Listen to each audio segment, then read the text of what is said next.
Битолчанецот Тони Митревски може да добие затворска казна од 6 месеци само поради фактот што со група на истомисленици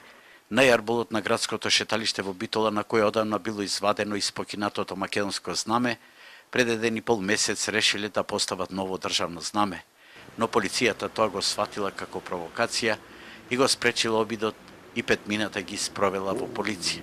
Тука работата не завршила и Митревски завчера доби катил ферман и повикан бил на сослушување со обвинение по член 144 од Кривичниот закон заради загрозување на сигурноста и писање на својот Facebook профил, каде што запраша да не требаше грчкото знаме да го кренеме. Ова е буквална брука за Македонија, ова е закана, ова е буквално не можеме да излеземе по улици од закани, нон-стоп се то алфи, то полицајци зад назад петици, кај одиме, шо правиме.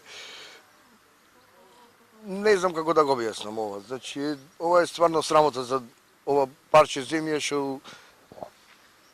сакат да го поделат и тоа што ни остана. Бидејќи Митревски е член на Сдруженијето Христијанско братство, кои се учесници на протестите од граѓанската иницијатива за одбрана на името,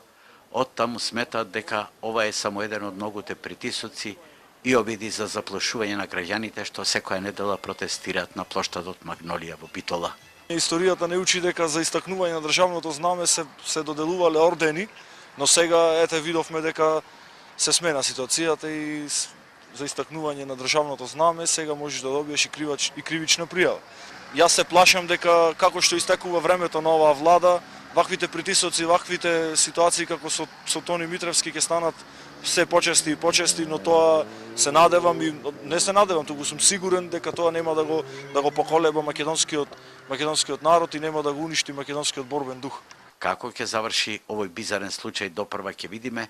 но сите велат дека за поставување знамења од туги држави, како на пример албанското, барем досега никому не му фалило ниту влакно на главата. Наместо јарбол на гордоста излегува дека ова е столб на срамот